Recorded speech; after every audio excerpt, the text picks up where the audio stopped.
সাম্প্রতিক সীমান্ত সংঘাত নিয়ে এখনও উত্তপ্ত পাকিস্তান আফগানিস্তান সম্পর্ক। এই সুযোগ কাজে লাগিয়ে তালেবান সরকারের সঙ্গে সখ্য গড়ার চেষ্টা করছে ভারত।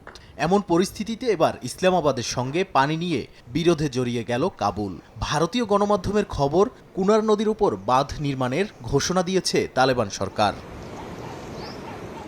আফগানিস্তানের মসনদে বসার পর থেকেই পানি ব্যবস্থাপনা নিয়ে নিজেদের নিয়ন্ত্রণ জোরদার করছে তালেবান সরকার। এরই ধারাবাহিকতায় দলটির সর্বোচ্চ নেতা হিবাতুল্লাহ আখুন্দজাদা দেশটির কুনার নদীতে দ্রুত বাঁধ নির্মাণের নির্দেশ দিয়েছেন। আফগানিস্তানের পানি সম্পদ মন্ত্রী জানান, নিজেদের নদীর পানি নিজেরাই ব্যবহার করার অধিকার আফগানদের আছে।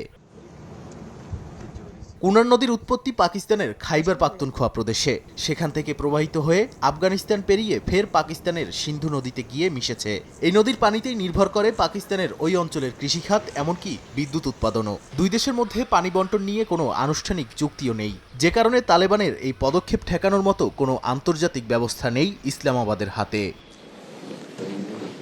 সম্প্রতি ভারতের পররাষ্ট্রমন্ত্রী এস জয়শঙ্করের সঙ্গে বৈঠক করেন আফগান পররাষ্ট্রমন্ত্রী আমির খান মুত্তাকি। আলোচনা হয় পানি ও জ্বালানি সহযোগিতা বৃদ্ধি এবং হেরাত ও শাহতুত বাঁধ প্রকল্পের অগ্রগতি নিয়ে। বিশ্লেষকরা বলছেন, এতে স্পষ্ট বোঝা যায় কাবুল ধীরে ধীরে নয়াদিল্লির সঙ্গে সম্পর্ক জোরদার করছে আর পাকিস্তানের প্রতি তাদের অবস্থান আরও কঠোর হচ্ছে।